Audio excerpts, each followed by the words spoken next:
Sveiki, gerbiami konferencijos dalyviai ir dalyvės. Mano vardas Unė Karalienė, esu iš Lietuvos Raudonojo kryžiaus ir šiandien jums norėčiau papasakoti trumpai apie patį Lietuvos Raudonąjį kryžių, apie mūsų patirtis ir apie mūsų veiksmus rengiantis galimom grėsmėm, įvairiom galimom grėsmėm Lietuvoje.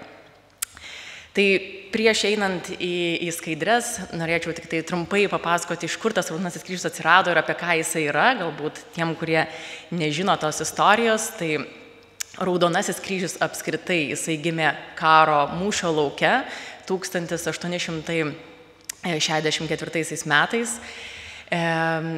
Po šios organizacijos gimimo atsirado Ženevos konvencijos, kurios nurodo, kaip mes turėtume saugoti mūšio lauke pažeidžiamas grupės.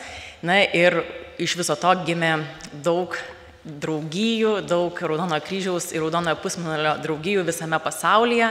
Ir šiandien kiekvienoje šalyje yra arba Raudonasis kryžius, arba Raudonasis pusmėnulis, atliekančios labai panašias funkcijas, bet vieną pagrindinę funkciją – saugančią humaniškumą, žmogaus orumą krizių metu.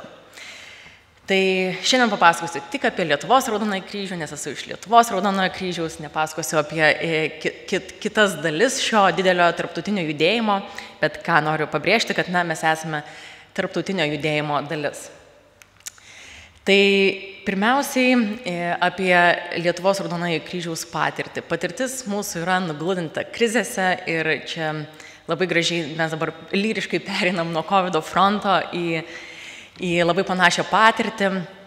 Tik aišku, aš neįsiu į detalės. Tai pirmiausiai tikriausiai tas šiuolaikinio Lietuvos Raudonojo kryžiaus atgimimas prasidėjo nuo COVID, bet taip tikriausiai ir visų institucijų, kurios dirba su ekstremaliom situacijom Lietuvoje. COVID'as pažadino Lietuvos visuomenę ir ne tik Lietuvos visuomenę, bet tikriausiai viso pasaulio visuomenę, kad tų krizių gali būti didesnių negu kažkokie pavieniai gaisrai, potviniai ar uraganai, kad tas pilietis gali susidurti ir su kažkuo daugiau. Tai mūsų patirtis buvo pradėta gludinti COVID pandemijoje, toliau turėjome Baltarusijos pasienio krizę, karo Ukrainoje ir pabėgėlių srautus Lietuvoje. Na ir taip pat kampe turime statistiką, kad kol mes neturime didelių krizių, mes tą patirtį gludiname ir kasdienėse veiklose, vykdydami dingusių asmenų paieškas kartu su policijos departamentu ir reagavimus į didesnius gaisrus ar kažkokius įvykius, sprogimus, kuomet yra reikalinga evakuacija. Tai tikriausiai taip žiūrint į visą šitą patirtį, nėra institucijos ar tarnybos, su kuria nesame dirbę, kažkur vieno ar kitoj kontekste buvome susidūrę, o jeigu ne krizėje, tai bent jau pratybose. Na ir taip, tikriausiai taip galime prieiti ir prie to pagrindinio Lietuvos Raudonojo kryžiaus tikslo būti valstybės pagalbininku ir skirtingų metų tikriausiai užpildyti skirtingą spragą ar poreikį, kurio trūksta valstybei. Dėl to organizacija yra lanksti ir dinamiška, pasiruošusi prisitaikyti, bet dabar žinodami šitą geopolitinį kontekstą ir visą šitą situaciją, mes stengiamės apsibriežti kuo aiškesnę savo rolę galimos krizės, vienokios ar didesnės, mažesnės ar didesnės karinio konflikto metu. Taigi, nepaisant viso to dinamiškumo ir prisitaikymo, mūsų pagrindinis fokusas šiuo metu yra auginti savo pajėgumus ir būti pasirengusiems didelių krizių metu vykdyti šias dvi funkcijas. Pagalba sveikatos apsaugos srityje ir ką tai reiškia, papasakosiu šiek tiek vėliau, ir pagalba masinės evakuacijos metu. Kodėl šiuose dviejose srityse? Priežastis yra ta, kad mes matome, kad didelių krizių metu, karo metu šios dvi sritis reikalauja didžiausios pagalbos ir šiuose srityse vyksta dažniausiai daugiausiai chaoso, daugiausiai humanitarinių poreikių. Ir būtent dėl to mes esame išsirinkę šias sritis. Vien išsirinkti jų neužtenka, reikia ir valstybių institucijų dirbančių su šiomis temomis palaikymo, įtraukimo į planus ir finansavimo. Tai šiuo metu esame tokioje situacijoje, kad mes turime pasirašę planus ir pasirengimo programą kartu su Sveikatos apsaugos ministerija, rengtis, remti gydymo įstaigas, greitosios medicinos pagalbos ekipažus, su sveikatos apsaugos srityje. Ir taip pat kitas sritis yra masinė evakuacija, kuri, šitas failas, taip sakant, yra daugelio ir departamentų, ir ministerijų interese ir savivaldybių taip pat. Šioje srityje mes vis dar dirbame tiksliai apsibrėžiant, kokia ta būtų mūsų tiksli rolė masinės evakuacijos metu. Na ir kita mūsų veiksmų sritis, tai yra pasirengusi visuomenė. Tai viena yra rengtis pačiai organizacijai, žinoti, ką darysi, rengti savanorius, kad jie žinotų savo įgūdžius, bet kita dalis yra rengti visuomenę. Įrengti visuomenę tam, kad kai nutiks didelė krizė, tam, kad su viltimi ir su tikslu, kad kiekvienas pilietis, kiekvienas individas būtų kuo savarankiškesnis ir kuo mažesnė našta institucijom, kurios turės bet kuriuo atveju be galo didelį darbų ir pažeidžiamų žmonių, kuriems reikia padėti kiekį. Taigi turime šias dvi arba tris pagrindinės sritis, kurias vykdome pasirengime. Be viso to, ką apskritai Lietuvos Raudonasis kryžius vykdo su senjorais, jaunimu, migrantais, pabėgėliais ir panašiai. Bet šiandien tik tais apie pasirengimo veiklas.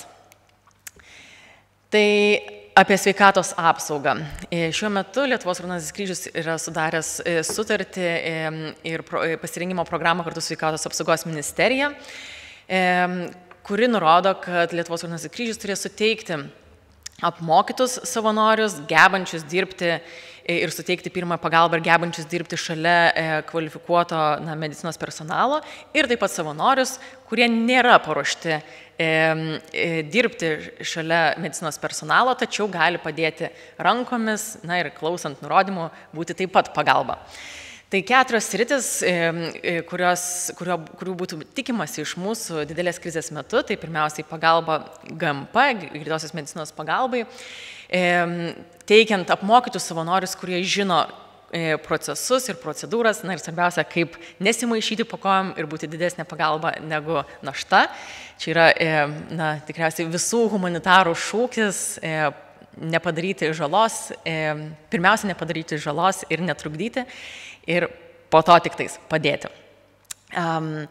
Tai pirmiausia parama GMP, toliau pagalba ligoninėms tiek apmokytais savanoriais, bet taip pat ir tais savanoriais, kurie būtų tik tais rankos.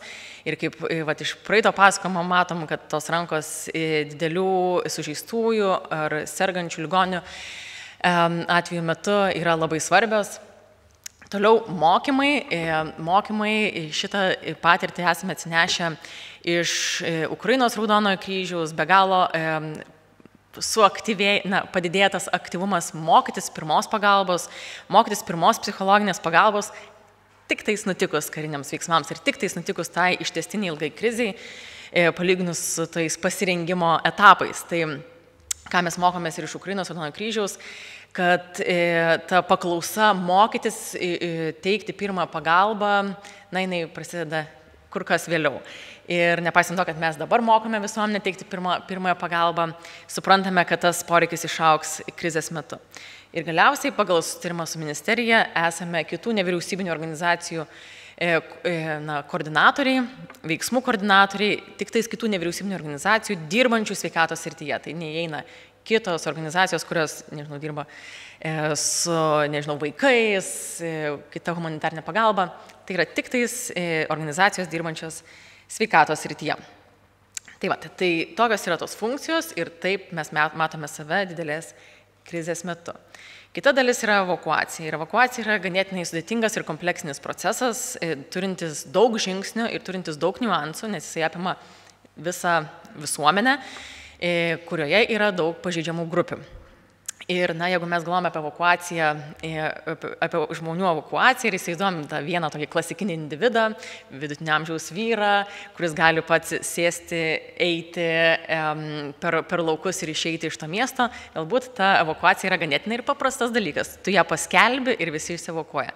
Tačiau Raudonasis kryžius kaip humanitarinė organizacija deda didžiausią fokusą į pažeidžiamas grupės, į grupės, kurioms reikės pagalbos žengti tą net pirmąjį žingsnį, tai išeiti iš namų. ir nuo to išėjimo iš namų visa kelionė iki tos saugiosios vietos. Tai daugiausia fokuso mes dedame tenai, tai yra senjorai, vieniši asmenys, žmonės su negale, globos įstaigų globojami žmonės. Ir kaip minėjau, evakuacija turi labai daug žingsnių ir Lietuvos Raudonasis Kryžius tikrai neplanuoja išsikelti tokios ambicijos sudalyvauti visoje evakuacijoje nuo pačios pradžios iki pabaigos, tačiau atkreipia dėmesį, kad tas visas užduotis reikia susiskaidyti ir įsidalinti tarp skirtingų organizacijų, tokių kaip Lietuvos Raudonasis Kryžius, Šauliai, Maldos ordinas, Caritas ir daug kitų organizacijų ar kitų iniciatyvų, kurios galės veikti krizės metu. Na ir galvojant apie evakuaciją, reikia galvoti tikriausiai ir apie mastą, kai mes turime, kuomet mes turime pratybas, simulacijas, turime statistus, kad galėtume įsivaizduoti, kaip ta registracija vyksta, kaip tas žmogus įsėda į tą autobusą, kaip jisai važiuoja ir taip toliau. Ir net pratybų metu mes matome iššūkius, suvaldant nuo tos 300-400 statistų. Tiek kaip pati organizacija, tiek ir kaip ir stebėtojas, stebintis kitų institucijų veiklą. Na ir ką kreipiame dėmesį, kad krizės metu, ir čia įdedu nuotraukas iš Ukrainos, evakuacija dažniausiai vyksta labai chaotiškai, su daug panikos ir dažnai būna dauguma procedūrų, kurias mes bandome atšlifuoti, taip ūkiškai tariant, pratybų metu, jos būna dažniausiai pamirštos ir padedamos į šoną. Svarbiausia tiesiog išgelbėjant pažeidžiamiausius žmonės ir išvedant juos iš tam tikros teritorijos. Tai įdėjusios nuotrauką čia tikriausiai ganėtinai garsi nuotrauka iš Kijevo, pati pradžia karo eskalacijos Ukrainoje. Traukinių stotis, tai negalime įsivaizduoti tokias masės žmonių, vien prie traukinio tikriausiai ir gatvėje panašios, ir kaip mes turėtume vykdyti tą registraciją, apie kurią mes kalbame, ir galbūt kokie metodai, jeigu mes turime tą įvykdyti registraciją, kokius kitus metodus ar kažkokias kitas priemonės mes turėtume pasitelkti, nes žmogus bijantis, panikuojantis, norintis įsievakuoti, atrodo taip, o nestovintis eilėje prie registracijos punkto. Na ir be to, kai įvyksta evakuacija, mes turime transportavimą, mes turime skirtingus žmonės su skirtingais poreikiais, transportavimą iki tos saugesnės vietos arba saugios vietos, kur jie gali būti apgyvendinti. Ir tuomet mes matome tą apgyvendinimų vietų įkūrimą, kurioje Lietuvos Raudonasis Kryžius turi ypatingai daug praktikos, čia tiek ir iš Ukrainos pabėgėlių, patirti su Ukrainos pabėgėliais įkuriant registracijos centrus, tiek ir migracijos krizei Baltarusijos pasienyje, tiek ir įvairių mokymų ir įvairių patirčių su užsienio Raudonaisiais Kryžiais, kurie dalinasi patirtimis iš karo. Na ir taip pat svarbu paminėti, kai mes galvojame apie evakuaciją, kad mes turime pagalvoti apie evakuaciją ir tą, kaip ir minėjau, žmonės su specialiais poreikiais, kurie patys negali to padaryti, kaip mes tą padarysime, kaip mes tai suplanuosime, kaip mes tai sukoordinuosime tarp savęs.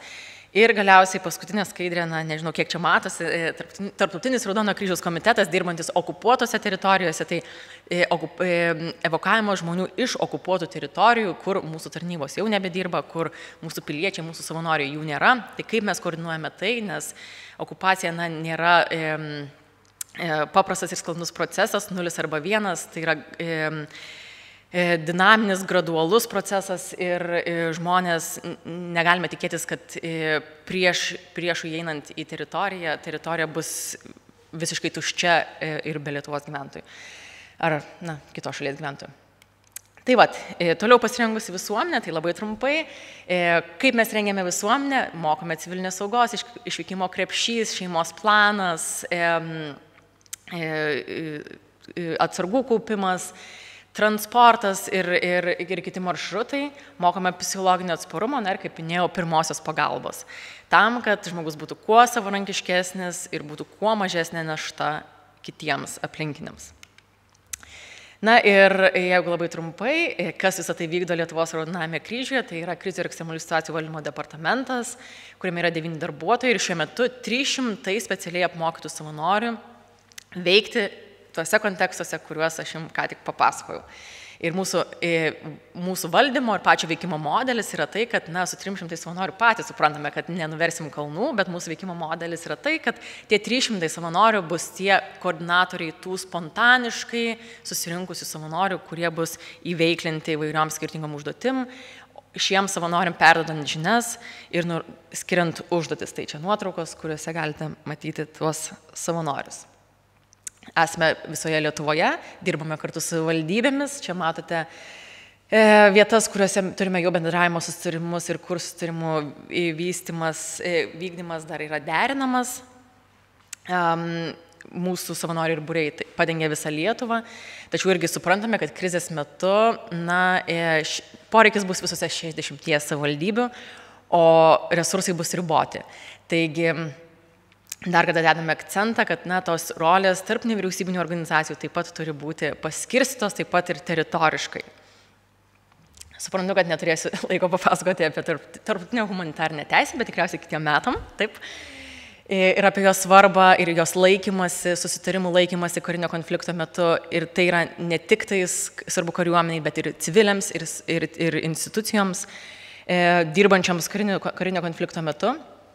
Ir paskutinis sakinys apie deglobalizaciją, ką mes matome dabar pasaulyje vykstant, kai kiekviena šalis sukasi į save, į savo pasirengimą ir vis mažiau nori skirti tiek lėšų, tiek žmonių, tiek pajėgumų išoriai. Dėl to kviečiu toliau rengtis, negalvoti, kad kažkas ateis padėti, būti savarankiškiam tiek individualiai, tiek kaip valstybei.